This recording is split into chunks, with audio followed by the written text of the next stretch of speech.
Okay, Ji. Good evening and Assalamu alaikum to everyone. Hot topic for the Pakistan as an agriculture country, and that's a demand of the time to know about that how we can increase our productivity at agriculture sector as well how we can increase our export to the other countries by adopting globally acceptable agriculture practices. Uh, Before startup, I would just brief that how this global gap was started in Pakistan back in 2005.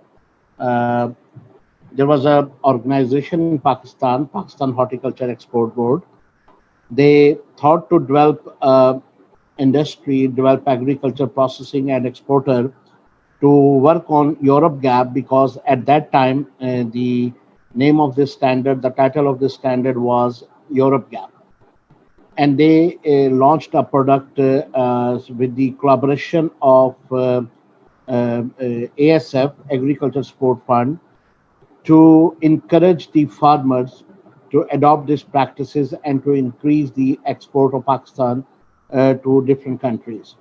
The first focus was to the mango, and then later on it is the citrus, which is the uh, at the moment in the more active for the implementation of the global gap. They started to the seminars and awareness sessions from Mirpur Khas to the Skardu in the different regions to increase the awareness level of the farmers as well as exporter on Europe Gap. And luckily, I was the part of those seminar as a speaker for the Europe Gap standard.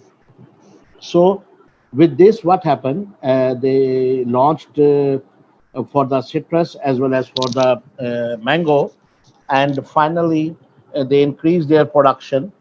They increased their export to the different countries.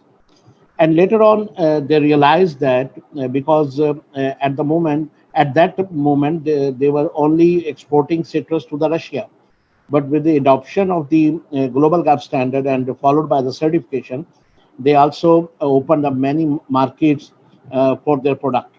USAID worked for the mango, and they basically started to certify the different mango units in Punjab as well as in Sindh, and they are the sustainability of this project still date from 2005.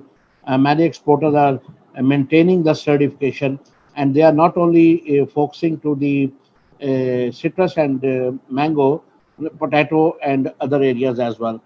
Luckily, Sagar is also attending this meeting, online meeting for the Global Gap. Metro also played a very good part under his supervision to develop the suppliers for the gap implementation as well as not for the fruit and vegetable. They also focused to implement to the first time in Pakistan for the aquaculture as well. So the history is that where in 2005 the people thought and the farmers thought that this is a very complex standard and it's very difficult in Pakistan environment. But Alhamdulillah, in Pakistan, many farms were certified and still many are certified, and they are increasing their business with the implementation of this valuable standard at primary production level. So the title of the standard as a globally, which is the custodian is the global gap at Cologne, is integrated farm management, farm assurance. There are different schemes, but we will discuss today only to the fruit and vegetable. And the latest version of this standard is 5.2 version, because like other standards, they also review the standards, update the standards, keeping in view the different requirements of the agriculture, keeping in view different requirements of the national level to adopt to make this standard more valuable to the farmer as well as to the export industry as well. Now the subject is global gap. Global, basically, previously it was Europe gap, and there was a misconception that it's only applicable to Europe as well, and the rest of the world is not basically accepting or basically demanding the gap. So later on, they changed the name to the from Europe gap to global gap to show that to inform and to tell the farmers that it is basically globally acceptable. And the gap is basically the good agriculture practices. So it is focused at the primary production level. And this is one of the main GFSI recognized standard at the primary level, primary production level. It's internationally recognized. They also have a different scheme. Those are national recognized at the national level, but with the title Global Gap, they have international recognition for overall. The main area which is covers the backbone for this global gap is basically after the all practices of the agriculture. Once the consumer receive that product, that should be safe, that should be having no contamination in the form of the irrigated water, in the form of the unhygienic practices, in the form of the pesticide residues, and many other things. So the main focus is the safe product to the consumer, and also that covers the traceability.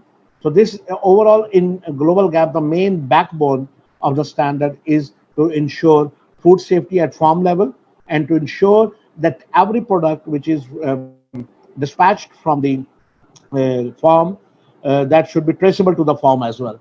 So it's also focused to backward and forward traceability. It's also include the to work in a safe environment, to a environment friendly irrigation. It's also focused the workers, those are work at the farm level. They focus to their health and safety as well. Although they have a separate standard for the social compliance for the worker under the GRAS standard, but it's not mandatory. It's choice of the farmer whether it club with the global gap or it's a demand of their customer. Like in Pakistan, McDonald is basically trying to promote farmers that whatever they producing at their farm level, that should not only be the global gap certified, they should be also certified against the social compliance as well to ensure the worker health and safety and welfare. And the last part, basically, it's also focused to the livestock as well. So the animal welfare is one of the major part under this standard as well. So it includes basically a crop management, which starts with the sowing of the seed till the harvesting. It's include the integrated pest management at the farm level as well as the pack house level. It includes the quality management system as well. It's not like ISO 9000, the quality management system. They have their own requirement, which is not so like elaborative as in ISO 9000, but they have the minimum requirement which a farmers can document and can implement at farm level. And it also requires in different places under the different requirements that how the HACCP, which is the hazard analysis control point, implemented at pack house level or at different levels to ensure the risk associated with that water, with that personals, with that pest management, with that handling, with that harvesting, with that soil. So that should be taken care by the farmers while they are basically implementing the global gap at farm level. If we see the certification options, ideally there are 4 certification options, but I mentioned over here the 2 certification options because the rest of the 2 is for the local national scheme, which is called as the benchmark scheme. But under global gap certification, there are 2 schemes. One is the option 1 and other one is the option 2. Under option 1, there is the individual certification, which means that the single farmer can apply for this option 1 certification if he has the farm, or they have the multi-site under one form, so he can apply for the option 1 certification. And under this option 1 certification, it can be done through without QMS, quality management system, or it can be done with quality management system. So it's the choice of the farmer. It's not mandatory for him. And the other one is the option 2, which is the producer group certification. Means minimum 2 farmer and maximum can be 1,000 or more than 1,000. There is no limit, but it's a group of the farmers. And the quality management system is mandatory under this group certification to ensure that the all requirements are being documented, established, implemented, and maintained with a uniformity to all of the farmers. Those are the member of that group. So that is why the quality management system is mandatory in option 2. So the minimum is 2 farmers and the maximum there can be a more than 2. This is the module for the integrated farm assurance under Global Gap. If we see over here the farm base, it means that the all farm base requirement is applicable to all the module of the Global Gap. Like if someone wants to go for crop based certification and ultimately for the fruit and vegetable, so he will implement the all farm based requirement, he will implement the crop based requirement, and finally he will implement the fruit and vegetable requirement. But if somebody wants to go for the livestock, so he will implement the all farm requirements, livestock based requirements, cattle and sheep, and then dairy and calf. So it means all farm requirements are as a foundation is applicable to the all sub modules. The sub modules are crop based and aquaculture and livestock. And under that sub-module, sub-scope, there are the sectors which are basically can apply or implement the global gap requirements, which are fruit and vegetable, flower and ornamentals, combinable crops, tea and plantation, plant propagation material. So like if somebody like our today module is fruit and vegetable, so the farmer should apply and document fruit and vegetable requirement. He should apply and manage the crop-based requirement and also the all farm-based requirement.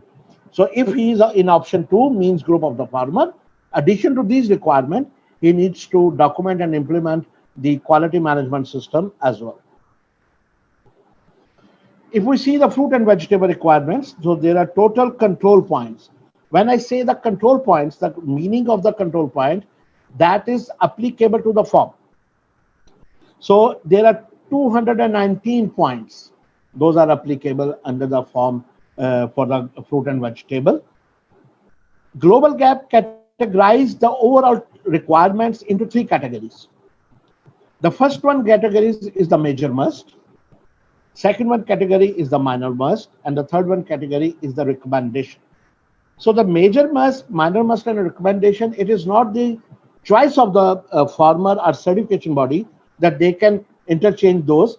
It is mandatory and it is basically identified by the Global Gap, and nobody can change it unless they will upgrade it or they will downgrade it under the revision of the standard. So according to 5.2, major must is 88 requirements, minor must is 113 requirements, and recommendation is 18 requirements. Now, what is the implication of these 3 categories?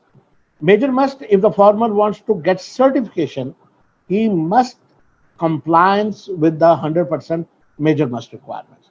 If he will not, even he will compliance with the 99% to the major must, he will be not recommended or he will be not certified. So the major must should be the 100% compliance. Minor must is 95%. It means if there are 100 points or compliance criteria is applicable to that farmer, so out of that 100, the 95 is if it is satisfactory and is compliance with those 95 requirements, then it means they can get the certificate.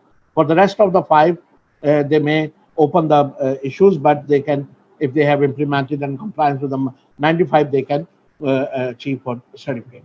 Recommendation is there is no limit. It is just like a practices which is advisable. The farmer wants, if they want, they can implement the all 18. But if he will not implement and document these 18 requirements, even then the farm can be certified. If you see this table, basically this table, you see the first one where you have found AF 1.2. It means this is the requirement of the all farm. Next column is the control points, means the Global Gap requires that this site management should be managed like there should be a risk assessment, they should be registered, and the compliance criteria is the third column. So this compliance criteria is basically the main thing, which main points, main requirements, which a farmer should be documented and implemented as per the defined over here.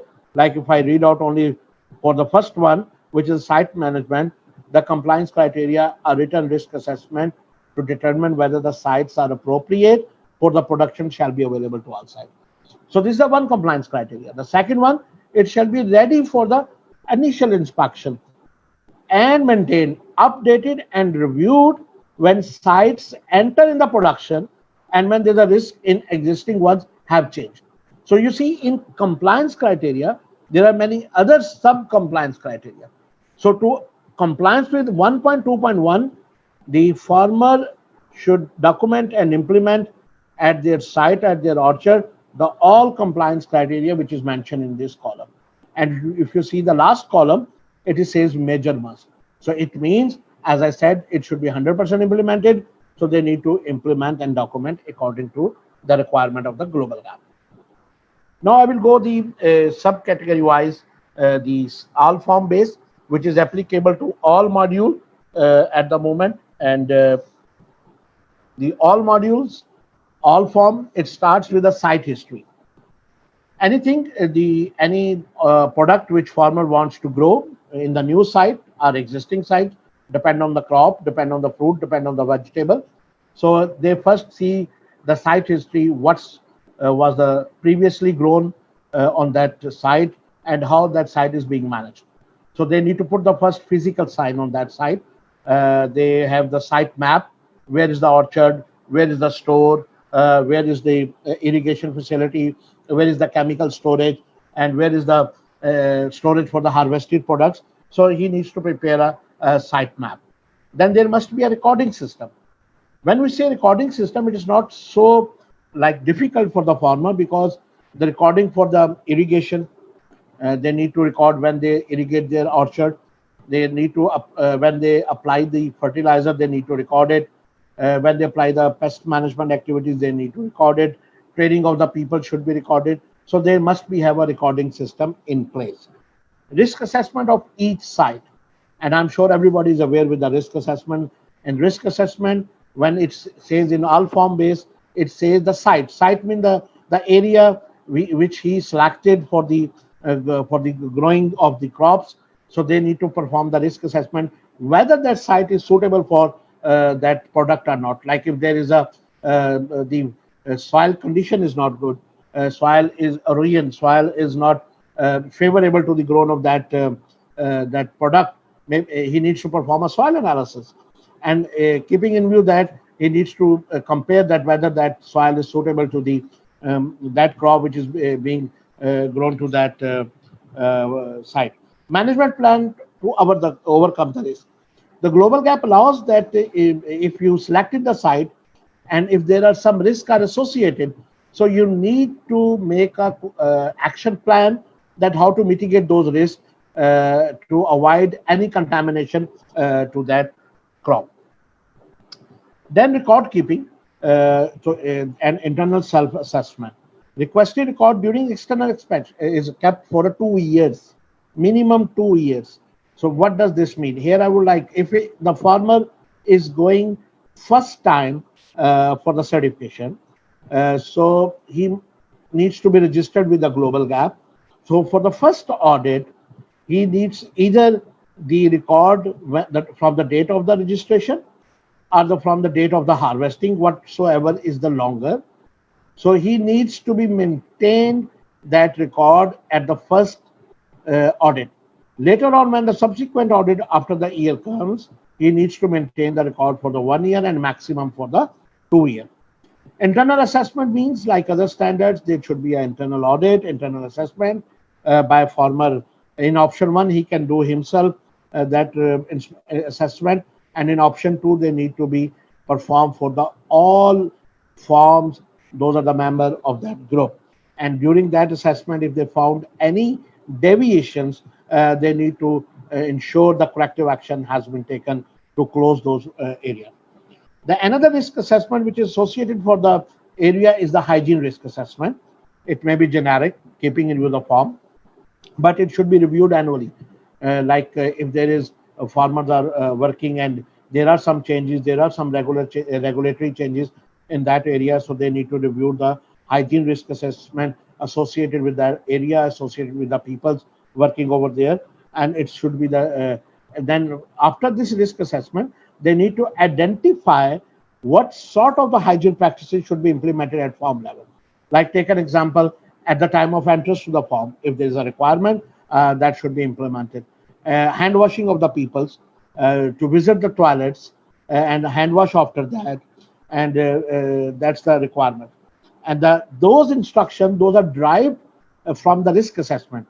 Here, the global gap basically wants that once you perform the risk assessment, according to risk assessment, you need to determine the instruction where everybody should apply at the form level, and that instruction not only in the book, that should be displayed at the form level, and that display should be in at a prominent places, as well as it should be in the local language as well. Like in Pakistan, when we go for the audit in Sindh, interior Sindh, for mango, they have the farm level instruction, and they have that instruction in Sindhi language, not in Punjabi.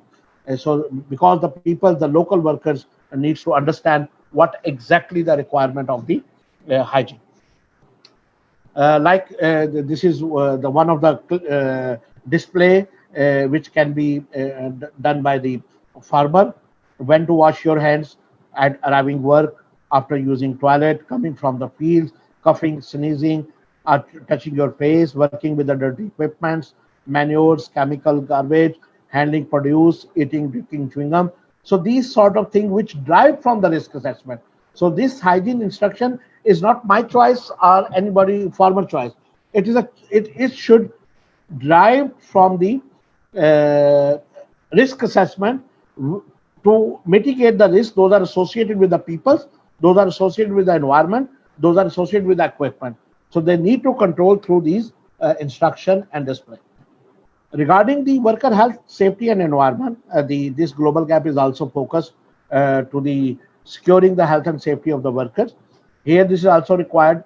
It's not required the OSHA's or health and safety standard. They only required to perform a risk assessment, if somebody applying the pesticide. So if they will not wear the PPEs, then what will happen? Maybe the pesticide can go in his eyes, or they can burn in their hands. So these risks should be followed by the application and implementation of the PPEs, and they should apply the cautions. It may be the electrical cautions as well. It may be the if they are storing the chemicals, so the proper chemical storage to ensure that the people those are working at the farm level is healthy and safe. So they can put the different photographic uh, communication to the farmer for the assembly point. For the emergency number is very important, which is required by the global gap. They need to be have the doctors, hospitals, ambulance nearest should be there. And one more important thing, there must be a one person at the farm level. If there are 50 workers working at the farm level, at least 1% should be trained on the first aid in case to handle any emergency. So you can see from this picture that this is what is allowed as covering the PPEs, and what is basically the bad practice. So we need to tell the our workers that at orchard level, what is basically the good practice and what are the bad practice. Keeping in view, we need to tell them what are the consequences. The one major part, unfortunately, which is not we are going to inform our workers. We only tell them whether it's an industry worker, whether it's a farm level worker. We only tell them that how to use the PPEs.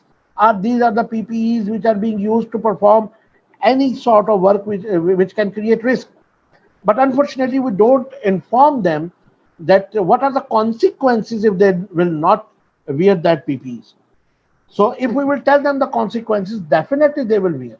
So if you see in this picture, both are applying the pesticide, but what is the good practice and what is the bad practice? So we need to tell them what are the good practices for these areas. Then definitely when we work at the farm level, there can be a different sort of the waste generate from that farms. So the standard requires a proper waste management. The first step is to identify the waste at farm level. So it means the paper waste, cardboard waste, plastic, oils, source of the pollination, like fertilizer, exhaust smoke, oil, fuel, noise. So Again, the purpose of the waste management is not to get the ISO 14000 certification. Purpose of the waste management to avoid the breeding of the pest, because that can create a problem to the crops. So we need to manage the waste at the farm level. That is the main requirement of the standard as well. Again, as I said, this is basically a GFSI recognized standard, which is a global food safety initiative. Uh, you know, whatever standard is going to be reviewed, and whether it's a further processing standard, whether it's a primary production standard, if it is GFSI recognized, they need to take care of the few things. Nowadays, what is it? It is basically the food safety needs to be covered, food defense needs to be covered, food fraud needs to be covered, and lastly, the food culture needs to be covered. Food safety culture needs to be covered. So this is the requirement of the GFSI. So as I said in the beginning, that this standard is the 5.2 standards. So it also covers the food defense. When we say food defense, it's basically to add anything intentionally in the food to harm to the product and ultimately harm to the consumer. So basically, the farmer should apply what area are the sensitive area at farm level, where any person can enter and they can add anything, any unintentionally items can be added to that product, and ultimately that can harm to the consumer. So the farmer needs to identify the risk assessment for the food defense, and if there are some areas identified as a sensitive area, that should be basically come under the control to mitigate those hazards. Traceability and segregation is one of the major requirements of the global gap. Here I would like to two areas which is written in the red. One is PP and other one is PO. PP is basically a parallel production, and PO is a parallel organization, parallel ownership. What is the difference between a parallel production and parallel ownership? If a farmer is producing at the farm level global gap and non-global gap product, and he can apply for one product to the global gap and another to the non-global gap, so that it means he is basically doing a parallel production, means it's producing global gap as well as non-global gap. Then what is the parallel ownership, which is PO? It means the PO parallel ownership is basically the at the pack house level. If like in Pakistan, if it is the citrus pack house, and they are purchasing the citrus from 10 global gap certified products and also 5 non-global gap certified, so that will come under parallel ownership.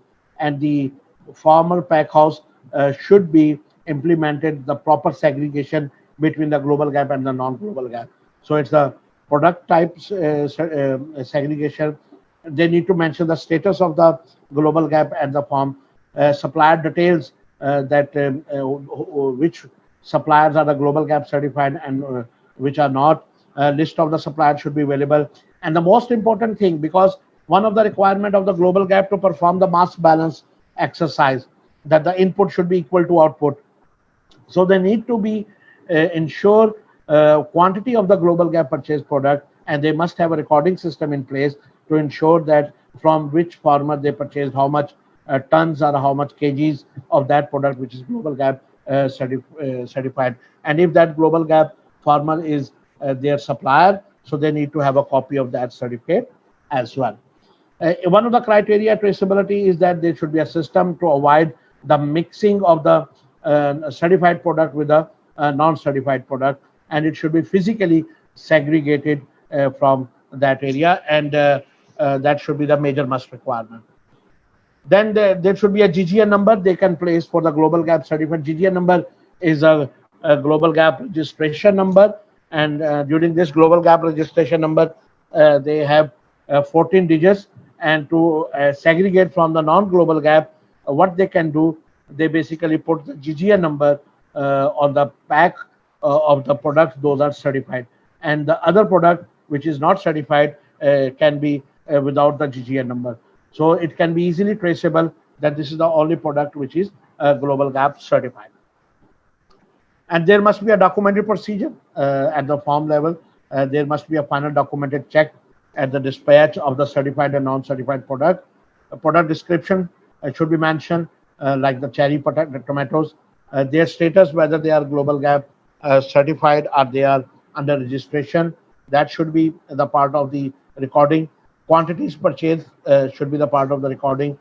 Supplier details from where they are purchasing, copy of the certificate. They mention some code over there, and also the purchase order and invoices, and finally the list of the approved supplier. So these are all about traceability. That is basically one of the major requirement of the areas, which also link that whenever there is a problem and the product is withdrawn from the market, so there must be a system they can reach to the farmer. So one of the major requirement of the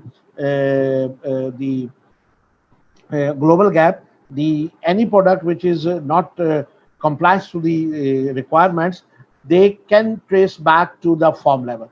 If you see in the last of this slide, the traceability code in Pakistan, like they have the 01010101 and 20. The first one 01, from which farm the product is coming. They have the farm code. If they have the, like take an example, 20 farms Global Gap certified, so they give the different codes to the farmers. Then the block code, which block that was basically harvested, or then the date of harvest, month, and the 20 is the year. So that can be traced back and that can be placed on the final bag. The second part is the crop base, which is basically again a requirement of the standards. That is again focused to the soil management, mainly the record of the crop rotation, soil analysis, and specific literature regarding the soil should be mentioned.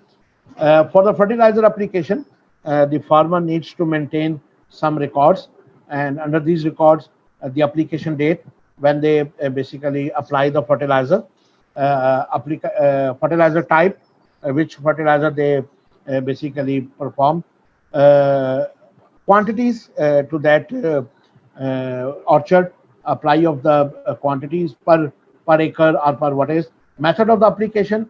So it is basically a flood irrigation application, fertigation, or it is with some other methods. Whatever the method they are using for the fertilizer application, they needs to be recorded, and the operator details who basically applied that fertilizer. So this is one of the record which is required by the Global Gap for the fertilizer application. Similarly, when they apply, so they need to also have a proper storage system for fertilizer. Must be ventilated, must be segregated, the powder or the liquid should be separately. If they are using the organic and inorganic fertilizer, that should be properly stored. The quantities issue and maintained should be, and coming and outgoing of the fertilizer quantity should be placed. They must have the retention in case of the chemicals or the liquid storage is in place. There needs to be have the retention 110% of the total quantity stored. So these are the fertilizer storage requirements. Then for the irrigation, they must focus to the water management and quality, because water is our, again, a very scarce source which needs to be maintained, and there should be a documented evidence that how much water they are being applied to the different areas. Identification of the water source, whether they are using the canal water, whether they are using the what you call it tubewell water. Method of application is that a drip irrigation, sprinkler irrigation, or it is the flood irrigation. So they need to define the method for that. Timing of the water, which stage of the crop they apply the water, and how the contact of the water. That's very important, because if they are basically irrigating to that product which is ready to use as well, like some salad, iceberg, etc., so then they need to maintain the water as per the requirement of the standard. So purity of the water according to the WHO guidelines, and they also required to perform the risk assessment, keeping in view the usage of that water, and the water testing, which is again by accredited lab or the authorities, national authorities lab. Pest management is one of the major factors under the crop-based activity. There needs to be integrated pest management. They can get guidelines from the external advisor, but the Global Gap requires if they are using any consultant for the application of the IPM, so they need to maintain the record of his qualification. They need to maintain the record of his training, and that should be authorized a competent person. But at least at each farm, the farmer should ensure that they can implementing one technique for prevention for the pest management, one technique for observation or monitoring of the pest management, and one technique for the intervention. So this is basically the required. If you see the first one is the knowledge for the pest. He must have the knowledge whether the farmer is using himself the pest management. So they need to be have the knowledge of those pests. Then the prevention, they may have the one of the technique to apply the prevention method, which may be the site selection, variety planting, waste management, cultivating techniques. These are the areas. Then the observation, they need to be monitored. They need to be scouting of the pest management. They need to count the pest, and they need to find out the threshold for the pest. Then intervention techniques can be a mechanical, biological, or chemical methods. And finally, they need to evaluate for their IPM planning. Then there's the last requirement, which is the fruit and vegetable, specific to the, if they are growing fruit and vegetable, which is a subject of the day, they must have a site management to identify the location of the microbial contamination. If there is any pet or wild animals or chances of the flood, so they need to manage their site, keeping in with the fruit and vegetable which they planning to introduce over there. So this is the one of the risk assessment which was basically required at the all farm level, but in fruit and vegetable they also required to reinsure, keeping in view what fruit and vegetable is basically going to be grown over there. Then handling activities at fruit and vegetable, there must be a risk assessment for the harvesting, especially for the hygiene harvest. The people, those are involved in the harvesting, their hygiene risk assessment should be performed. The equipment which are being used to harvest, their hygiene risk assessment should be performed. The crates or plastic trays are used to collect the harvested product, their hygiene risk assessment should be performed. Pre-farm gate transport, like after the they are basically loading the product, before loading that gate transport inspection should be performed, their risk should be performed. Post-harvest activities also part of the risk assessment. If that is at the farm level and they are not performing any post-harvest activity, then they can perform the risk assessment till the loading. But if they are also having a pack house, like in Pakistan, they have the pack house of the mango as well as for the citrus, so they need to perform the risk assessment for the physical, chemical, and microbiological contaminants for the area. And they also have a hygiene for the harvesting, hygiene for the pack house, and that should be, they need to have a pectoral personal hygiene for the clean cloth, for the hand cleaning, for the jewelry, for the nail cuts, eating, smoking not allowed. There must be a designated place at the farm level for the eating and smoking. And do not handle, if you are sick, you should not handle the produce. Because in pack house, when we say fruit and vegetable, they also there is also involved the packaging material. So that should be also taken care. That should be safe. Unfortunately, the bad practice in observed at some farm level, what they do at the end of the season, whatever packaging material left, they stored it for the next season. And once next season comes, there can be a breeding place for the pest, and there can be some other contamination which can be transferred to the harvested products. So it should be stored clean and hygienic environment, properly secured. And if there are bits of packaging material, that should be removed. There should be no dust. The pallets, if they are storing on the wooden pallets, that should not be broken, and the inspection and fumigation of the pallet should be there. Once they harvested, they receive, if they are performing any post-harvest, so they need to be ensured the water which is being used, if they are washing, that should be potable, and that should be declared the suitable by the competent authority. If they are touching the product, is according to the WHO requirement that should be the potable water, and analysis should be from a ISO 17025 accredited lab, and that should be at least annually. And it's not they should take the sample from the source. They should take the sample for the water analysis at the point of the entry for the fruit or vegetable where the washing process is being performed. Sometimes they also include some biocides, some waxes, some other things for the post-harvest treatment. So if they are using such type of the like in citrus, they are using the waxes. So they need to first ensure that those waxes are registered for the fruits. They are not using the non-registered waxes, and that waxes should be properly recorded.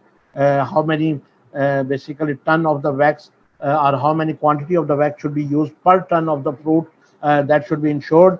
And there must be a competent and knowledgeable person for the application of these sort of the post-harvest chemicals. And if they are using for the water, that should be also suitable. And produced material should be stored away from the waxes at the pack house level. Then, if they are storing in a cold store, if they are having a freezing or whatever the requirement of the product which they are basically selling to the customer, if there is a temperature requirement, so the global gap requires the humidity or temperature recording. There must be a data logger, and there needs to be calibrated, and there needs to be ensured the storage for that area. These are the three requirements, which were the all forms, crop base, as well as the fruit and vegetable. Few requirements, which is regulation by the global gap, that all produce marketing units are to be certified. First, they should be registered. The process of the registration, they need to contact with the certification body. They will register them, and then their status will be on the global gap database, will be as registered. So non-registered cannot be certified. It means for the certification, it is necessary to register first. Register and registration annual through approved certification body is the step. CB must commit to confirm the application. Once the application is forwarded to the certification body, within 14 days, the registration should be completed for the farmer, and that fees is basically covering the global gap fees as well. And if the farmer is produced certified previously, the global gap basically retain the registration number for 5 years. And till 5 years, if they are certified, very good. If they are not certified and they basically discontinue the certification, till 5 years, they kept the record, and after 5 years, they basically remove the record from the database. Sometimes the people think that in Pakistan mainly, the harvesting is done by some other party, but farmer wants to get the global gap certificate, and he wants to exclude the harvesting process from the global gap. This can be done as per the regulation of the global gap, but there are some conditions, like produce is sold in the field. It means produce will not sold after the harvesting. The farmer will sell the product before harvesting to some other customer who basically responsible for the harvesting. Produce belong to the producer during harvesting. If that is belong to the farmer during the harvesting, he is the owner of that product. Then the harvesting cannot be exclusion. So CB can make a decision whether the harvesting may be excluded or not. So it is depend on that area, that how they are being handled and how they are be selling to the area. Producer doesn't know the buyer at the time of the registration, so make a declaration to inform about the PHI. So it means if some, what is PHI? PHI is the pre-harvest interval. That is one of the mandatory requirement of the global gap. That if he is selling his orchard to the any other exporter before you can say harvesting, and they want to exclude the harvest, so this is job requirement, and this is mandatory responsibility of the farmer to inform the last PHI to the exporter. Producer certification process, if all non-conformities are done, so they can be certified. Otherwise, there can be a sanction to him. All corrective and corrective action is the responsibility of the farmers. Evidence in the form of the shape or the documents can be provided, and where required can be confirmed for the further site visit. So lifting of the sanction will be done only after the receiving the documents or visiting of that orchard level to ensure whatever the points, those are closed properly. Uh, as I said, the time frame to submit the non-conformities action is 28 days. But if the farmer is first time applying for the certification, there the global gap regulation, they can avail a 3 months time period, subject to the that it should be done that he cannot close the non-conformities. 3 months, the certification body will issue a open letter and also involve the global gap in database. It is written that the NCs will be closed after the 19 days. The last part of today is just to give you one thing. The global gap has two things. One is the CIPRO and other is the BIPRO. CIPRO is Certification Integrity Program. BIPRO is Brand Integrity Program. And when we say brand, brand means global gap brand. In CIPRO, they can go to any certified orchard to visit and to see whether the requirement of the global gap is implemented or not whenever they want through the involvement of the certification body. And if it is not as per the requirement, so they can issue a warning. Second warning, they can issue a yellow card. And lastly, they can issue a red card. And if even the red card, the certification body or the farmer is not certified, so they finally they cancel the contract. BIPRO is the brand integrity program where they basically check that whether global gap is properly mentioned wherever they allowed. Like I will give you an example of Pakistan. 2 years back, I received a complaint from Global Gap that one of the farmer certified for the mango, they mentioned the Global Gap wrongly on the Facebook. So they asked us to contact to that farmer and ask them to correct exactly what global gaps font size or global gap overall color should be used accordingly. So thank you very much once again for your patience, because the standard communication is discussion is always a very dry subject. So I tried to give you an overview of the global gap, that what are the exactly requirement, so which can be ensured at the farm level. So I thank again for the organizer. So any question I can answer.